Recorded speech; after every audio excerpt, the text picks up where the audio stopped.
अस्सलाम वालेकुम, मैं हूं अतर काज़मी। फील्ड मार्शल आसिम मुनीर पाकिस्तान के पहले चीफ ऑफ डिफेंस फोर्सेज होंगे। गुज़िश्ता चंद दिनों से पाकिस्तान में ये बहस चल रही थी कि हुकूमत की जानिब से नोटिफिकेशन क्यों नहीं आ रहा, अब ये नोटिफिकेशन क्यों डिले हुआ, इसमें भी बात करेंगे। और दूसरी जानिब एक और चीज बड़ी इंपॉर्टेंट आज हुई कि इमरान खान साहब की दोबारा सोहेल खान आफरीदी साहब से मुलाकात ना हो सकी और हुकूमत का यह कहना है कि अब जेल में खान साहब कोई सियासी बात नहीं कर सकेंगे। तो इसका मतलब क्या है पाकिस्तान तहरीक इंसाफ के लिए, फिर उनकी सियासत किस तरफ जाएगी, इस पर भी गुफ्तगू करेंगे। कुछ और खबरें भी हैं, कोशिश होगी कि आज के प्रोग्राम में उन पर भी गुफ्तगू करें। इन सारे मामलात पे गुफ्तगू करने के लिए हमें ज्वाइन कर रहे हैं स्टूडियो में पीटीआई के ने शफकत अवान साहब। सर आपका बहुत बहुत शुक्रिया। दिफाई तजियाकार major general retired Zahid Mahmood साहब भी हमारे साथ मौजूद हैं। जनरल साहब आपका भी बहुत बहुत शुक्रिया।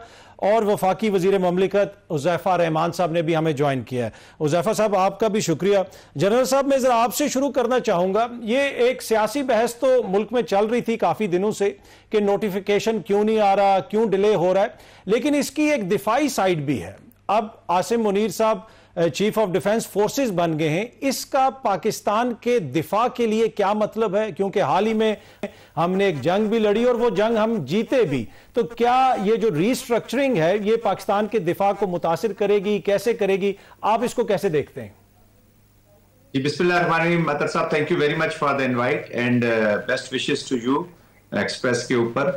देखिए अतर साहब, सबसे पहली बात यह है कि पाकिस्तान के ऊपर जो इसकी इंप्लीकेशन आएगी वो है कि सेंट्रलिटी ऑफ कमांड आएगी। जी, जो वॉर की मशीनरी को लगाना है उसमें सेंट्रलिटी ऑफ कमांड आएगी। और जो पॉलिटिकल एंड्स हैं, war itself is a political activity, जो पॉलिटिकल एंड्स हैं उसको हासिल करने के लिए जो मिलिट्री मीन है विद दिस ऑफिस उनका इफेक्टिव यूज होगा।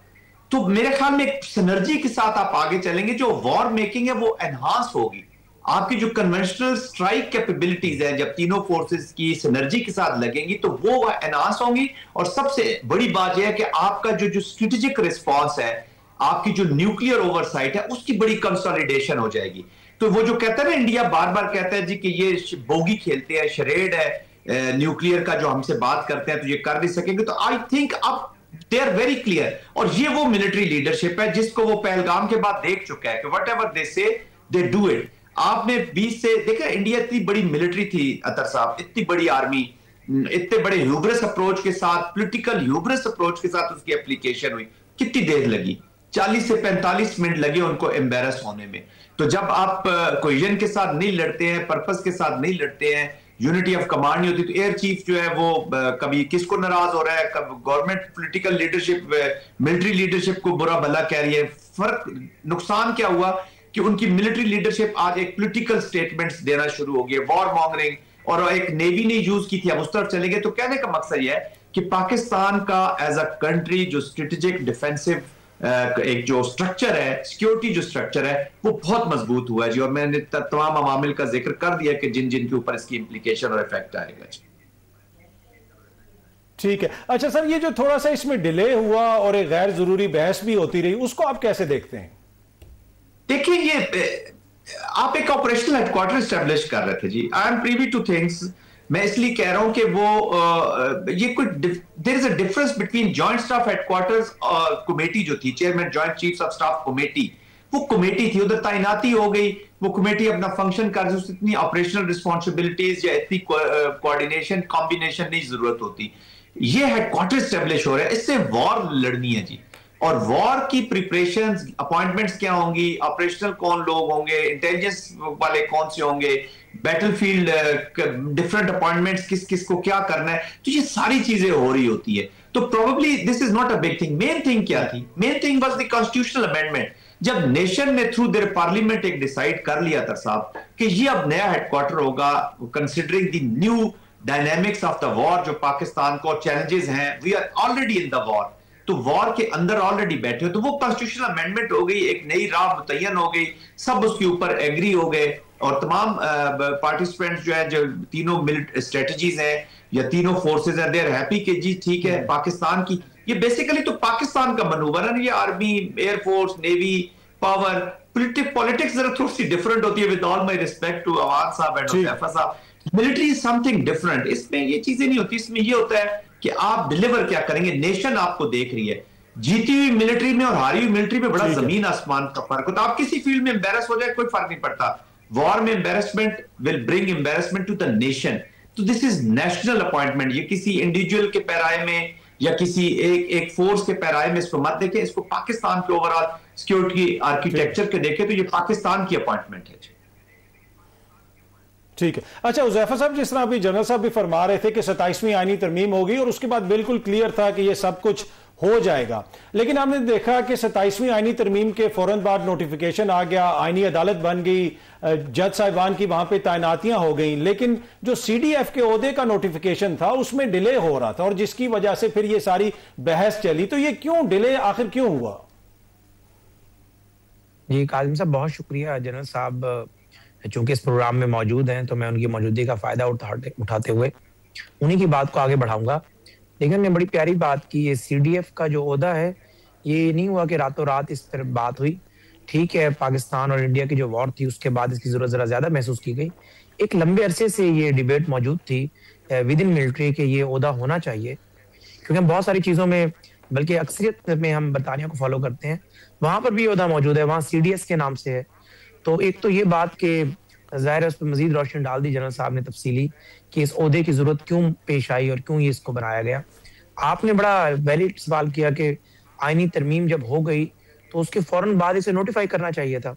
देखिए, एक तो ये कि 26वीं आईनी तरमीम आपको याद होगा कॉन्स्टिट्यूशनल कोर्ट्स बनी थी, 3-4 महीने लग गए थे उनके सेटअप को बनाते बनाते, उनके बेंचेस के मामलात के हवाले से, और वो पूरी 1 साल की उनने प्रैक्टिस की हुई थी। और जैसे ही कॉन्स्टिट्यूशनल कोर्ट बनी, कॉन्स्टिट्यूशनल बेंच को कन्वर्ट जब हमने किया तो उनके बड़ा आसान था। अब जो CDF का ओहदा था, ये सिर्फ ये नहीं है कि आईनी तरमीम आपने की और उसी आईनी तरमीम का रेफरेंस देकर आप एक नोटिफिकेशन कर देते 3 लाइनों का। बेसिकली आपको पता है कि सबसे टॉप पर कॉन्स्टिट्यूशन होता है, उसके नीचे रेलेवेंट लॉज बनते हैं और उसके नीचे रेलेवेंट रूल्स बनते हैं।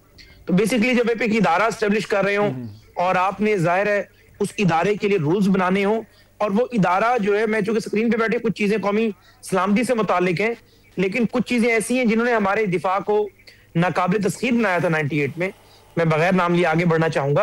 तो उनसे मुतालिक कुछ चीजें थी, कुछ ये 3 आपकी मुसल्लह अफवाज हैं, बरी, बहरी और फिजाई, इन सब में बेहतरीन कोऑर्डिनेशन के लिए ये ओहदा बनाया गया था। ये सिर्फ ये नहीं है किसी का नोटिफिकेशन करना था और उसने उस कुर्सी पे जाकर बैठ जाना था, एक पूरा मैकेनिज्म बन रहा था।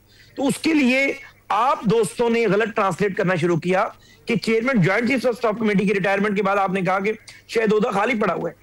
भाई जो ओहदा 40, 45, 50 साल से चला आ रहा था, वैसे नहीं कहा, और जिन दोस्तों ने ये किया वैसे वो हुकूमत के बड़े करीब हैं, जिन दोस्तों ने सारी बहस शुरू की। जी, आपका नहीं मैं कह रहा, आपसे मुराद है कि तबका यानी मीडिया एंकर्स हमारे दोस्त हैं सारे, व्लॉगर्स वगैरह, उनका मैं बात कर रहा हूँ। उसमें basically chairman joint chief of staff committee का ओहदा जो है उसको उन्होंने CDF से मिलाना शुरू कर दिया कि चूंकि वो रिटायर हो गए हैं और ओहदा खाली पड़ा हुआ। हालांकि ऐसा नहीं था। आपके मुल्क में बरी फौज के सरबराह भी मौजूद थे, जनरल आसिम मुनीर साहब फील्ड मार्शल, उसके अलावा आपके बहरी के सरबराह भी मौजूद थे, फिजाई के सरबराह भी मौजूद थे।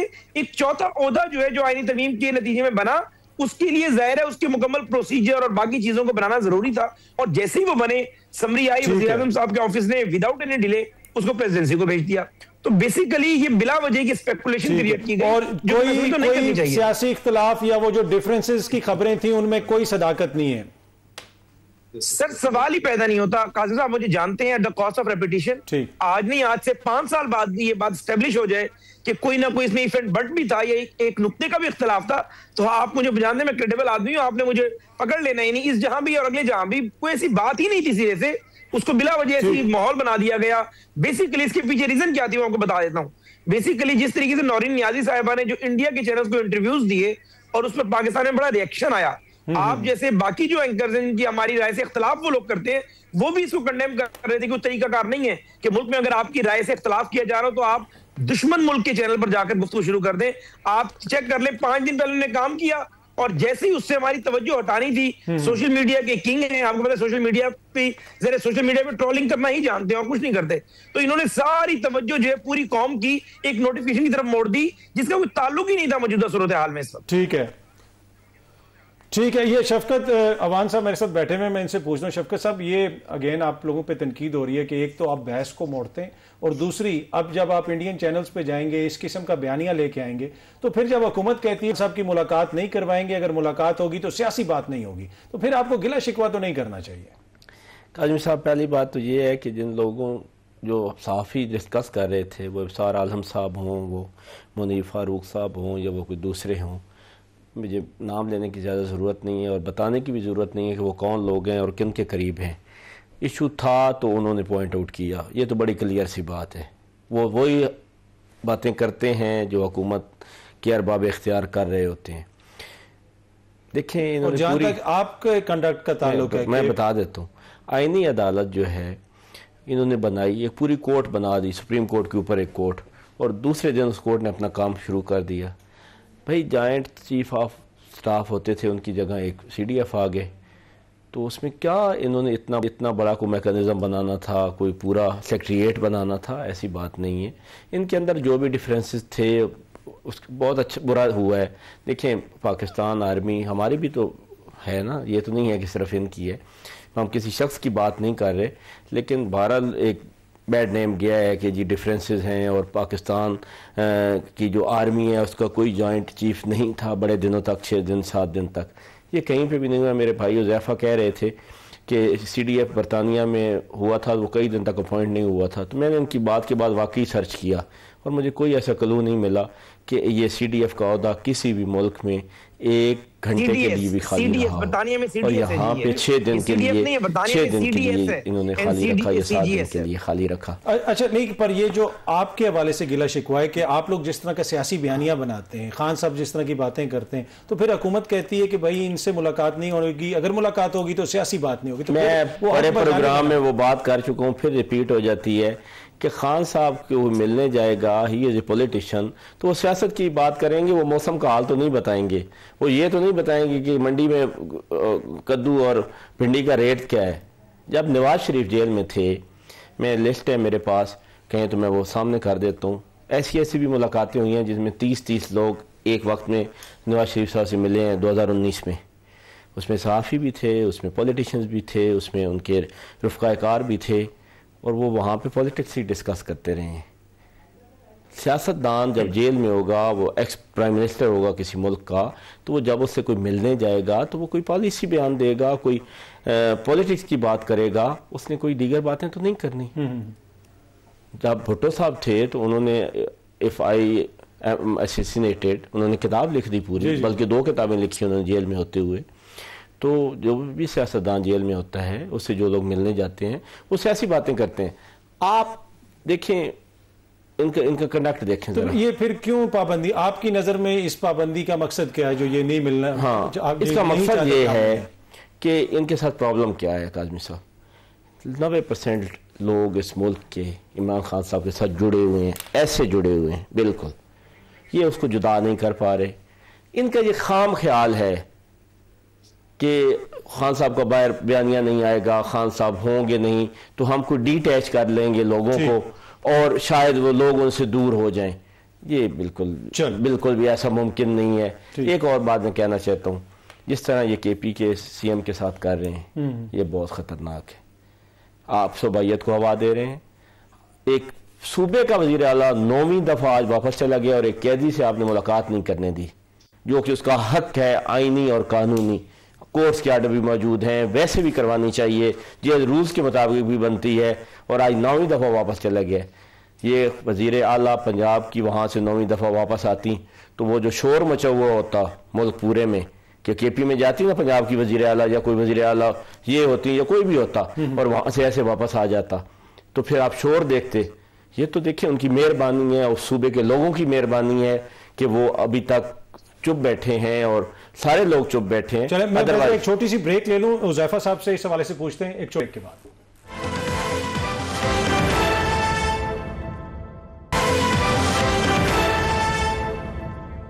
Welcome back. अच्छा हुज़ैफा साहब, ये अब सोहेल अफरीदी साहब की आज दोबारा मुलाकात नहीं करवाई गई। आज उन्होंने एनएफसी के हवाले से जो मीटिंग हुई उसमें भी शिरकत की, बड़े अच्छे माहौल में वहां पे गुफ्तगू हुई, वजीर खजाना साहब ने सबकी तारीफ भी की। तो आप उनकी तो कम अज कम मुलाकात करवा दें, वो चीफ मिनिस्टर हैं, 9 दफा वो डयाला आ चुके हैं, क्यों नहीं मुलाकात करवाते? जी बहुत शुक्रिया जी। काज़मी साहब, मैं चंद हकायक आपके सामने रखना चाहूंगा। एक तो जो बात अवान साहब ने फरमाई, मेरे भाई हैं बड़े, पहली बात तो ये है कि इस वक्त बानी तहरीक इंसाफ का मकसद जो है, वो जो भी लोग ने मिलने जाएं तो उनका मकसद सियासी गुफ्तगू करना नहीं होना चाहिए, बल्कि उनका मकसद ये होना चाहिए कि जिस केस में उन्हें सजा दी गई है या जिस केस में वो कैद हैं, वो केस उनके नुक्ते नज़र से झूठा है, हमारे नुक्ते नज़र से सच्चा है। प्रोसिक्यूशन के सामने उसको गलत साबित करें और रिहा होकर बाहर आए, फिर जो मर्जी सियासत करें। ये तो ऑन द लाइटर नोट मैंने बात की। अब मैं मेन इशू पे आ जाता हूँ। देखिए बात ये है कि फिर तो आप नहीं से कल मुलाकात कराई गई थी। आप यही कह रहे हैं? जी जी नहीं, नहीं, मैं कुछ बातें आपके सामने रख रहा हूँ। देखिए हमने उनकी बहन की कल मुलाकात कराई, ठीक, और आपने ये देखा कि उस मुलाकात के बाद बजाय ये कि वो हमारी जो सोच थी उनके मुतालिक या हमारा जो नुक्ते नजर था वो अपने कंडक्ट से उसे गलत साबित करती, लेकिन उन्होंने हमारी नुक्ते नजर पे मोहर सब्त की। उनके फौरन बाद जो ट्वीट किया बानी तहरीक इंसाफ के हैंडल से आया, वजीर आला खैबर पख्तूनख्वा हो, पूरी कैबिनेट ने उसको रीट्वीट किया। फिर क्या कोई सियासतदान या कोई सियासी कैदी या सजा काटने वाला जेन्युइन कैदी भी हो, क्या एक मुल्क के सिपा सलार के बारे में ये जबान इस्तेमाल करता है? फिर आप कहते हैं कि हमारी मुलाकात आप नहीं कराते। आप सियासी तो बात ही नहीं करते। अगर आप जेल में मुलाकात के बाद एहतजाज भी करें, हम तब भी बड़ा दिल कर लें। आप क्या कहते हैं कि इस्लामाबाद में चढ़ाई कर दें? 26 नवंबर 2024 आपने कराया, एक पूरे सूबे की पुलिस लगी हुई थी 26 नंबर चौकी पर। यानी आपके पास ऐसे असला बरादर लोग मौजूद थे, ऐसे आपके पास शिद्दत पसंद थे कि वो पूरे सूबे की पुलिस को कुचल के डी चौक पर पहुंच गए। यहाँ पर मकसद क्या था कि खून रेजी हो। वजीर आला ने मुलाकात से पहले क्या नैरेटिव बनाया कि इस 26 नवंबर 2025 को जो है यानी हम एक नया रिकॉर्ड कायम करेंगे। जो भी उन्होंने बात की इससे मिलती जुलती बात ही थी। तो क्या हम वजीर आला खैबर पख्तूनख्वा को मिलने देते और उसके बाद इस्लामाबाद में दोबारा या खून की होली खेलने देते? और ये आज से नहीं है, 2024 में जो 2014 में जो कुछ इन्होंने किया, टीवी पे हमला किया, रेडियो पे हमला किया। बदकिस्मती ये है कि काज़मी साहब चाहे आप हो चाहे हम हो, तो अब हुज़ैफा साहब फैसला क्या हुआ है कि मुलाकात नहीं होगी? ये बात रख ही नहीं सके। मैं क्या बता रहा हूँ, आखिरी बात बस कर, हम अभी तक ये बात बता ही नहीं सके इस कौम को कि बानी तहरीक इंसाफ ने कौम की ऐसी तरबियत कर दी है अपने वोटर्स की। वो ये समझते हैं कि एहतजाज जो है वो कोई सेरेमोनियल नहीं होता, वो इंसानी हकूक की तंजीमों, सहाफी और पूरी दुनिया को बताने के लिए नहीं होता कि आपके पास मेजोरिटी है। वो कहते हैं एहतजाज मैंने खूनी करना है और सुप्रीम कोर्ट पे कब्जा करना है, पार्लियामेंट पे कब्जा करना है। हालांकि ये सियासतदान का तरीका नहीं होता।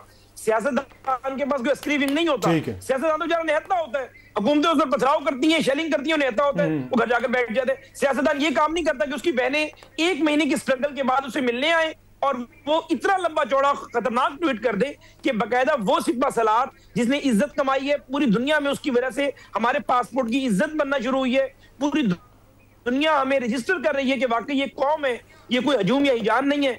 और उस सिपा सलार के बारे में चूंकि आपकी उससे डिफरेंस ऑफ ओपिनियन है, आप इतना बड़ा ट्वीट कर दें, तो उसके बाद जाहिर है जो तारण साहब ने आज फरमाया, फिर इस तरह की गुफ्तगू होनी है कि हम फैमिली को भी नहीं मिलने देंगे, वजीर आला को भी नहीं मिलने देंगे। मैं ये समझता हूँ इन्हें इस तरह की तलखी को कम करना चाहिए था। वजीर आला आज आए थे, आज एनएफसी अवार्ड की मीटिंग में आने से हमारा और उनके दरमियान फासले कम हुए। कल अगर जो उनकी बहन है उज़मा खान साहिबा वो ये गुफ्तगू ना करती तो मैं आपको लिख कर देता हूं कि आज उनकी इखलाकी पोजीशन इतनी मजबूत होती और आपके सवाल का मेरे पास जवाब ना होता। हर तरफ से मैं यही कहा जा रहा होता कि आप 2 मुलाकातें करने दें। तो ये कोई तरीकेकार नहीं है कि आप सियासत के अंदर क्या मैं जरा शफकत अवान साहब से पूछता हूं, वो ये कह रहे हैं कि अगर आप लोगों का रवैया थोड़ा सा बेहतर हो, आप एहतजाज भी कोई बेहतर तरीके से करें, तो शायद मामलात जो है ना इतनी ज्यादा तलखी उनमें ना हो और सोहेल अफरीदी साहब की मुलाकात भी हो जाए। मैं ना भाई मेरे जब बातें कर रहे थे तो मुझे वो मनाजिर याद आ रहे थे जब ये सुप्रीम कोर्ट पर टूट पड़े थे और इनके MNAs और ये सारे हमलावर हो गए थे सुप्रीम कोर्ट पर। ऐसे मेरे आंखों के सामने वो मनाजिर आ रहे थे 97 के, कि कम अज़ कम ऐसी जमात को बातें नहीं करनी चाहिए जिन्होंने ऐसे ऐसे काम किए हो। पाकिस्तान तहरीक इंसाफ एक पुरअमन जमात है। हमारे बावजूद इसके कि इंडियन चैनल पे और मुख्तलिफ मुल्कों के चैनल पर ये ख़बरें चलेंगी कि खुदा न खास्ता इमरान खान साहब को कुछ कर दिया गया है, उसके बावजूद भी हम अडयाला के बाहर पुरअमन एहतजाज कर रहे थे। इससे बड़ी आपको मिसाल नहीं मिलेगी। हमने हमेशा पुरअमन एहतजाज किया है। 9 मई का बयानिया इतना झूठा है और इतना प्रोपोगंडा है। काश इस मुल्क में कोई आज़ाद जुडिशल कमीशन बन जाता और ये कहीं मुंह दिखाने के काबिल ना रहते, लेकिन क्यों नहीं बनाते ये? इन्हें पता है कि वो क्या है। मैंने ट्रायल किए हैं 9 मई के, वो बड़ी प्रोग्राम्स में उनकी बता भी चुका हूँ तफसील, कि इतना झूठा और इतना मन घड़त प्रोपोगंडा है 9 मई वाला कि इंसान जो है वो दंग रह जाता है कि क्या किसी कोई स्टेट अपने शहरियों के साथ ऐसा रवैया भी करती है कि ऐसे झूठे तरीके से उनको उन पे नहीं देखे ना 9 मई को जो हुआ, क्या कोई सियासी जमात ऐसा करती है? नहीं, जिस तरह का जो एहतजाज हुआ, तो जो हुकूमत की केस है पूरा, जो प्रोसिक्यूशन का मेरी केस बात सुन, मैंने की है केस काज़मी साहब। 2 मियाँ वाले के बड़े मशहूर केस थे। इवन 26 नवंबर को भी आप याद बेस जलाई गई थी और एक में ISI का दफ्तर जलाया गया था मियाँ वाली में। मैंने वो ट्रायल की है। एक दबंग जज था मोहम्मद अब्बास, अल्लाह ताला उनको खुश रखे, उनके सामने ट्रायल था। वो पूरा ट्रायल मैंने कंडक्ट किया और उन्होंने उसमें जितने भी लोग थे, सैकड़ों में थे, सबको बरी करते हुए कहा कि ये मन घड़त कहानी है, ये सारा झूठ और प्रोपोगंडा बनाया गया है। बीच में उस जज के साथ क्या हुआ, उस जज के साथ क्या हुआ, वो एक लंबी कहानी है और बड़ी दर्दनाक कहानी है। इसमें देखें ये है ना कि जिस तरह आप कह रहे हैं कि 9 मई के केसेस में फिर कोई सियासी इख्तलाफात की वजह से फालतू लोगों को भी बीच में डाला गया। पूरे का पूरा केस नहीं, कुछ ना कुछ तो हुआ ना। नहीं, मेरी बात तो सुने, मैं आपको उन केसेस की बात बता रहा हूँ। पाकिस्तान में 9 मई के जो 5 बड़े केसेस बनाए गए उनमें से 2 वो थे जिनकी मैं आपको कहानी बता रहा हूँ कि इसमें एक जहाज भी जलवाया गया था PF की दीवारें गिरवाई गई थी और एक ISI का दफ्तर भी जलाया गया था और ISI के लोग भी जख्मी हुए थे। और वो फिर उस केस का जब ट्रायल हुआ तो सारे के सारे लोग बरी करते हुए जज साहब ने कहा ये मन घड़त कहानी है, ये झूठ है, ये प्रोपोगंडा है। मैं क्या कहूँगा। और मैं एक छोटी सी ब्रेक ले लूँ, ब्रेक से वापस आते हैं तो गुफ्तगू के यहाँ से आगे बढ़ाएंगे।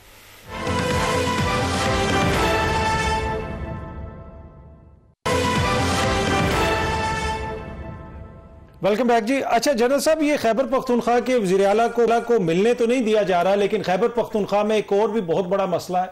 हम देखते हैं कि वहां पे दहशतगर्दी के वाकयात हो रहे हैं, भारतीय प्रॉक्सीज वहां पे किस तरह ऑपरेट कर रही हैं। ये मसला कितना संगीन है और सियासी तौर पे ये कितना इंपॉर्टेंट है कि इस मसले के ऊपर हम एक मौक़िफ़ इख्तियार करें और वहां पे जो कार्रवाई हो उसको हर किसी की बैकिंग हासिल हो। जी अतर साहब, ये जो आपने दूसरी बात की ना कि सियासी तौर पे हम कितने यकजा हों या क्या, तो और कितना अहम है सियासी लिहाज से क्या ये है ही सियासी मसला जी। वॉर भी जो है दैट इज ऑल्सो सियासी मसला जी, सियासत ही है, एक्सटेंशन ऑफ पॉलिसी है थ्रू मिलिट्री मीन्स। तो सियासत तो पाकिस्तान के लिए हो रही है ना। तो जब तक इसका एक एप्लीकेशन नहीं होगी, सिनर्जी के साथ एप्लीकेशन नहीं होगी, आपकी मिलिट्री कभी कामयाब हो ही नहीं सकती। वो करके भी ले आएगी, क्लियर और होल्ड कर देगी आपको, बिल्ड तो आपने करना है। तो देखिए इस मसले को सियासत की भेंट बिल्कुल ना चढ़ाया जाए। मैं इस पे कमेंट नहीं करूंगा कि पॉलिटिकल पोलराइजेशन कितनी है, सही है, गलत है, कौन सही है, गलत है। अल्हम्दुलिल्लाह जमहूरियत है और जमहूरियत को स्ट्रांग होना चाहिए और जमहूरियत के अंदर ही तमाम मसाइल का हल होगा। लेकिन हैविंग सेड दैट, इसको देखिए बड़ा खतरनाक है ये। इसकी खतरनाक पहलू मैं आपको बताता हूँ। जंग के तो चले जिंदगी और मौत तो लगी हुई है जी, 80-90 हजार के करीब खाते हो गई है, खून की होली खेल रहे हैं, फौज कब से डिप्लॉयड है, बार बार डिप्लॉय हो रही है। लेकिन इसको अभी देखिए बीच में सियासी किस बात, इसको लिसानी रंग, इसको सिर्फ पख्तून मसला करार दे देना, इसको पख्तूनों का मसला करार दे देना, this is very very dangerous trend. ये पाकिस्तान की जंग है, ये पाकिस्तान का मसला है। वो जंग चाहे खार बाजोड़ में लड़ी जा रही है, बन्नू में लड़ी जा रही है, सरगोदा में लड़ी जा रही है, कैमलपुर में लड़ी जा रही है, फैसलाबाद में, कराची में, ये पाकिस्तान की जंग है और ये फैली हुई है। हर शहर आपका टारगेट हुआ है। तो this is a Pakistan war, this is for greater than, हम अगर इसको सियासत की नजर चढ़ाकर अगर इसको हम नीचे कर देंगे और किसी ने सियासी अगर रास्ता भी लेना है या देना है किसी को या स्क्वीज करना है, तो खुदारा जंग के साथ न कीजिए। और देयर आर बैटलफील्ड्स, पॉलिटिकल बैटलफील्ड्स में जाएं, लीगल में जाएं, कॉन्स्टिट्यूशनल बैटलफील्ड में जाएं। ये जो वॉर ऑन टेरर है इसकी बैटलफील्ड में ना है। इसलिए जब तक एक पॉलिसी नहीं होगी, देखिए वो आपसे डायलॉग नहीं करना चाह रहा आपका दुश्मन। अभी मैं आपको खैबर पख्तूनख्वा की बात बताता हूं। अब 25 अगस्त या प्रॉब्लम 5 अगस्त इसी साल 25 में बाजोड़ में एक इन्होंने लोकल जिरगा किया जी तालिबान के साथ। वो 7-8 सेशन होने के बावजूद वो चीज उन्होंने मानी नहीं और 3 हमले किए उन्होंने बाजोड़ में। कहने का मकसद ये है कि उन्होंने ये जो एप्लीकेशन है पाकिस्तान की इम्प्लोजन के लिए कर रहे हैं, पाकिस्तान को सबसर्विएंट स्टेट बनाने के लिए कर रहे हैं और पाकिस्तान को कहते हैं ना कि एक पूरे एक एम्बैरसमेंट करने के लिए कर रहे हैं। दिस इज नॉट कि ये पख्तूनिस्तान के प्रॉब्लम हो जाएगी या बलोचिस्तान का हो जाएगा, तो इसके हल के लिए तो there is no way out. इसमें तो ऑप्शन ही नहीं, हम डिस्कस ही नहीं कर सकते कि जिस एनर्जी के बगैर हम इसको कैसे हल करेंगे। There is no option, policy नहीं बन सकती, आप कार्व आउट नहीं कर सकते। तो आई थिंक प्रूडेंस करें, आगे बढ़े और आई थिंक गवर्नमेंट को भी चाहिए, अपोजिशन को भी चाहिए कि वे फॉरवर्ड निकालें। जंग जीत लेंगे तो बाकी सारी चीजें यहां पे होती रहेंगी, वरना फिर सियासत आपको पता है आप जलसा भी नहीं कर सकते जी। आपको कंपेन्स याद होंगी खैबर पख्तूनख्वा की, वो अवामी नेशनल पार्टी के लोग जिस तरीके से टारगेट हुए, तमाम पार्टीज के लोग टारगेट हुए, तो हमें भी उतना ही दुख होता है। बलोचिस्तान में हमारे इतने खूबसूरत पॉलिटिशियंस के धमाके हो रहे थे, तो क्या हमने सियासत भी खून वाली सियासत ही आगे कर दी है? तो सिक्योर पाकिस्तान होगा, सिक्योर रियासत होगी तो हर चीज सिक्योर होगी। ये जो 60% हमारा जो यूथ है ना जी, ये हमें ये नॉनसेंस लेने को तैयार नहीं है जो हम कर रहे हैं। Whatever we are doing. चले, मैं जरा उज़ैफा साहब से एक और चीज भी पूछना चाहता हूं। उज़ैफा साहब, आपकी हुकूमत ने मुतालबा किया बरतानिया से कि शहजाद अकबर साहब को और एक मेजर रिटायर्ड आदिल राजा साहब हैं, उनको हमारे हवाले किया जाए, और बाकायदा तौर पे मोहसिन नकवी साहब ने जाके एक फाइल हवाले की है बरतानिया की हाई कमिश्नर के, और उसकी वीडियो भी बनी और वो वीडियो भी टीवी वगैरह पे भी चल रही है। अब आपको लगता है कि बरतानिया की हुकूमत आपके साथ ताउन करेगी? क्योंकि माजी में पाकिस्तान की हुकूमत उनसे मुतालबा करती रही है कि मियां नवाज शरीफ साहब को हमारे हवाले करें, इसहाक डार साहब को हमारे हवाले करें, अल्ताफ हुसैन साहब को हमारे हवाले करें, मियां साहब के साहबजादों को हमारे हवाले करें। तो माजी में तो कभी भी उन्होंने रिक्वेस्ट पाकिस्तान की नहीं मानी। इस दफा ऐसा क्या मुख्तलिफ है जो आप समझते हैं कि इन लोगों को आपके हवाले कर दिया जाएगा? जी बहुत शुक्रिया। सवाल आपका मैं समझता हूँ 2 हिस्सों में है। एक तो ये है कि मेरा नुक्ता नजर क्या है, और दूसरा ये कि मेरी ख्वाहिश जो है वो ज़ाहिर है तकमील हो ना हो ये और बात है, होगा क्या मैं दोनों आपको बता देता हूँ। देखिए, एक तो फर्क ये है कि मिर्जा शहजाद अकबर और आदिल राजा के मुतालिक हमारा केस ये है कि बरतानिया की सरजमीन पाकिस्तान के खिलाफ इस्तेमाल हो रही है, और ये जो 5th जनरेशन वॉर है इसमें जिस तरीके से वो शर्मगेजी जो फैलाते हैं, जिस तरीके से अफवाज पाकिस्तान और बाकी पाकिस्तान के इदारों के खिलाफ वो गलत मालूमात जो है वो फैलाते हैं, उससे जाहिर है पाकिस्तान के अंदर जो है पाकिस्तान की सलामती को जाहिर है वो जो है वो इनसिक्योर कर रहे हैं, और वहां बैठकर दुश्मन को एजेंडे की तकमील कर रहे हैं। और बरतानिया जो कि हमारा एक दोस्त मुल्क है, हम समझते हैं बरतानिया से हमें तवक्को है कि वो कम अज कम वहाँ, ठीक है कोई सियासी असाइलम ले और बात है, कोई सियासी एक्टिविस्ट वहां जाकर रुके और फंडामेंटल राइट्स की बात कर रहा हो कि मेरे फंडामेंटल राइट्स पाकिस्तान में इनसिक्योर हैं, इसलिए मैं बरतानिया में आकर सियासी पनाह ले चुका हूँ। लेकिन अगर बरतानिया में बैठकर डेली सिर्फ पैसे कमाने के लिए वीलॉग्स करे, गलत मालूमात हों, आदिल राजा को तो जरा कोर्ट ने जो है वो ब्रिगेडियर राशिद के केस में जुर्माना भी किया, सारी चीजें हुई, तो ये हमारा बेसिक केस है, इसीलिए जेल मैजिस्ट्रेट से वज़ीर दाखिला मिले भी।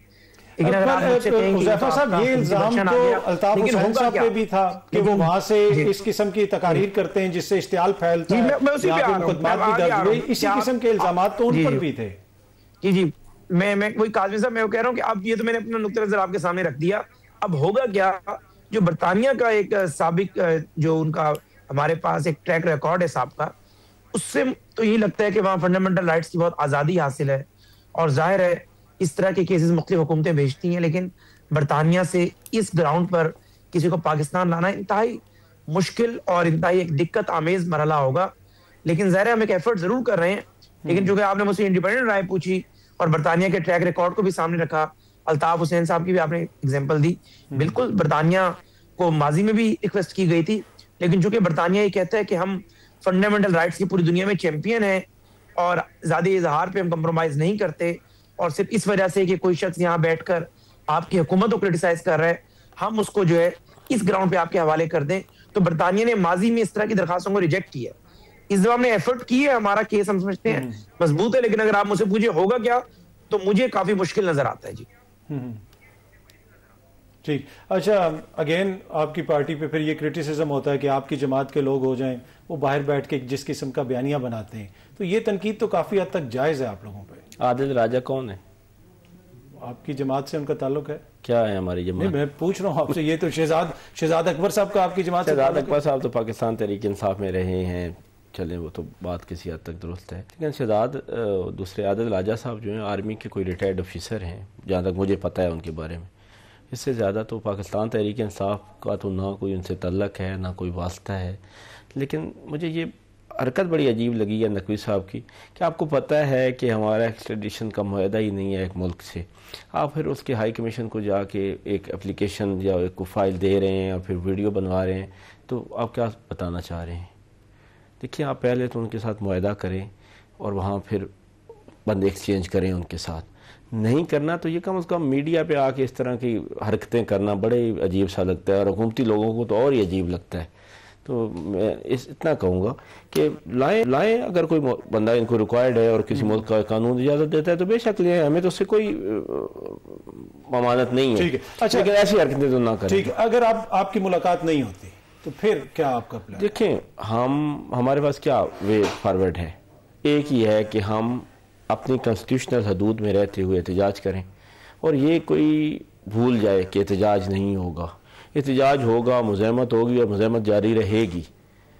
ठीक है, इन्होंने बहुत डराया है बंदे डी चौक में और मुरीदके में जो बंदे मारे गए हैं वो हमें डराने के लिए, अब मुरीदके में इन्होंने इंसिडेंट किया और सवों के हिसाब से बंदे मार दिए हैं कि ये डर जाएंगे। ये तो किसी कमीशन में साबित हो, अदालत कौन से कमीशन इस मुल्क में कभी नहीं बनेगा इंडिपेंडेंट। हमने भी 9 मई का बड़ा रौला डाला है, TLP वाले भी बनवा लें, नहीं बनेगा बिल्कुल, ये आप भूल जाएं कमीशन बनेगा।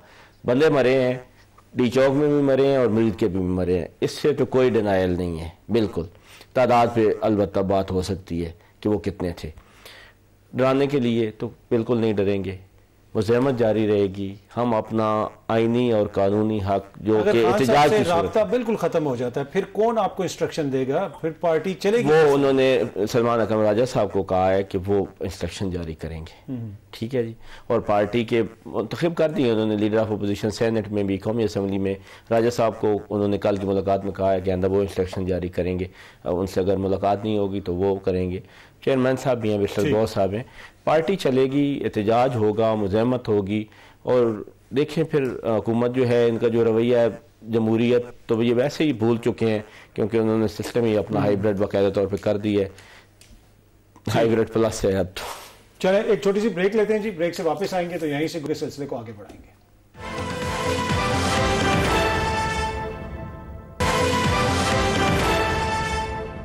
Welcome back. अच्छा हुज़ैफा साहब, अगर ये एहतजाज करना चाहते हैं तो एहतजाज की तो इनको इजाजत होगी एज लॉन्ग एज पीसफुल एहतजाज हो। जी बिल्कुल, ये पुरअमन एहतजाज करें, इसकी अंडरटेकिंग दें, जहां करना चाहते हैं जो मुनासिब जगह है बिल्कुल आकर एहतजाज करें। 1 दिन बैठे, 2 दिन बैठे, 3 दिन बैठे, और फिर आप गवर्नर राज भी नहीं लगाएंगे? जो गवर्नर राज की खबरें आ रही थी उससे भी यकीनन ये लोग थोड़े से परेशान तो होंगे। बिल्कुल नहीं, एहतजाज की कॉल पे कोई गवर्नर राज नहीं लगाया जाएगा। हाँ, लेकिन अगर ये सूबे की पुलिस को इस्तेमाल करें, सूबे की मशीनरी को इस्तेमाल करें, कोई असला बरादर लोग लेकर आए, फिर ये नामुनासिब चीज होगी, फिर जाहिर है कानून अपना रास्ता खुद बनाएगा। लेकिन अगर ये पुरअमन एहतजाज करते हैं तो ना हम आईन और कानून के तहत इन्हें रोक सकते हैं, ना अखलाकी तौर पर रोक सकते हैं। इनसे हमारा डिफरेंस यही है कि आप पुरअमन एहतजाज करें, अपने कारकुनान को बुलाएं, पूरे मुल्क में करें, जो करना चाहते हैं करें, इस पर हम आपको नहीं रोक सकते। लेकिन अगर आप जो है पुरअमन एहतजाज की आड़ में पेड लोग लेकर आ जाएं, हमारे पख्तून भाइयों को गलत जहन साजी कर असला उनको दे दें और वो यहाँ आकर गोलियां चलाएं, ये कहते हैं कि 26 नवंबर को, मुझे ये बताएं कि 26 नवंबर को खुद कहते हैं, इनके वीडियो बयान मौजूद हैं कि पूरे सूबे की पुलिस 26 नंबर चुंगी पे लगी हुई है और 2 दिन ये वहां रुके रहे। तो इनके पास इतनी ज्यादा ताकत मौजूद थी कि उस पूरे सूबे की पुलिस को, रेंजर्स को, FC को कुचल के डी चौक पर पहुंच गए। उनके पास बंदूकें थी, इनके पास क्या था? इसका मतलब उससे जदीद हथियार था। जब आप इस तरह की सूरत हाल पैदा करते हैं तो जाहिर है दोनों तरफ इधर फोर्सेस का नुकसान होगा, PTI का कोई बंदा एक गन साबित कर दे। मैं उस एहतजाज में शामिल था, मैं आखिर तक रहा हूं, सबने देखा, मीडिया ने देखा, मारे जा रहे थे, मैं आपके सामने फैक्चुअल बात कर रहा हूं। मुझे एक गन साबित कर दें। मुझे ये बताएं कि 26 नंबर चौकी पे अगर पूरे सूबे की पुलिस मौजूद थी, आप लोग यहां तक कैसे पहुंच गए? फिर 26 नंबर चुंगी से यहां तक का जो सफर किया, ज़ाहिर उस पुलिस को फोर्स को कुचल के किया ना आप लोगों ने। 4 लोग हमारे मारे गए थे 26 नंबर चुंगी पे। आपने बात की, मैं इसमें जाना नहीं चाहता। ये पूछा ना कैसे पूछे, अवाम की पावर थी, बहुत ज्यादा लोग थे और हमने अपने जोरे बाजू पे वो कंटेनर हटाए। उस दौरान हमारे लोग शहीद हुए 26 नंबर पे रात के टाइम 4 बजे। ऐसी सूरत आपका जो भी एहतजाज होगा वो पुरअमन एहतजाज होगा। और इस हवाले से कोई डेट आप लोगों के जहन में है कि कब आप एहतजाज की कॉल देंगे? देखें, एक तो पहली बात है कि अगर इन्होंने खान साहब को आइसोलेट कर दिया और खान साहब को कहीं ट्रांसफ़र खुदा न खासा करने की कोशिश की, फिर तो ये फ़ौरन सिलसिला शुरू हो जाएगा एहतजाज का। अदरवाइज एहतजाज की स्ट्रेटजी बन रही है, अभी मैं इस वक्त डेट नहीं आपको दे सकती, लेकिन अगर खान साहब को आइसोलेट किया है इन्होंने तो फिर कोई डेट नहीं है। फिर मैं 30 सेकंड मुझे कमेंट करने दे दें प्लीज आप। जी ब्रीफली, मेरे पास 20 सेकंड है, ब्रीफली कमेंट कीजिएगा। जी बिल्कुल, ये फैक्ट्स को निगेट कर रहे हैं। इन्होंने मियां वाली की मिसाल दी, मैं चुप हो गया कि वो आईएसआई के दफ्तर और मियां वाली बेस वाली बात की। इनके सफे अव्वल के रहनुमा आपके एक्सप्रेस चैनल समेत सारे चैनल बोले आप, ये सारे लोग खड़े हुए थे वो कोर कमांडर हाउस के बाहर, जीएचक्यू के बाहर, फिर कहते हमारे लोग नहीं थे, फुटेजेस गलत थी। देखिए, पाकिस्तान में प्रोसिक्यूशन के निजाम में बहुत कमजोरी मौजूद है। क्रिमिनल जस्टिस सिस्टम आपका कमजोर है। आपको अदालतों से अगर रिलीफ मिल गया एक अदालत से, उसका मतलब हरगिज नहीं है कि 9 मई में आप लोग ने जो कुछ किया सबके सामने। सियासी जमातें काम नहीं करती, खुदा रहे इस काम से रुक जाएं। सियासी जमातों के मिलिट्री विंग नहीं होते। सियासी जमात पुरअमन एहतजाज कर दुनिया को, अतर काज़मी को, एक्सप्रेस न्यूज को, इंसानी हकूक़ की तंजीमों को बताती हैं कि हम पुरअमन एहतजाज कर रहे हैं और देख लेंगे हमारे पास क्या स्ट्रेंथ है। डंडे के जोर पे। हुज़ैफा साहब आपका बहुत बहुत शुक्रिया, जनरल साहब आपका भी शुक्रिया, मलिक साहब आप बहुत शुक्रिया, आपका भी शुक्रिया जी प्रोग्राम देखने का। अगले हफ्ते दोबारा आपसे मुलाकात होगी। Thank you very much.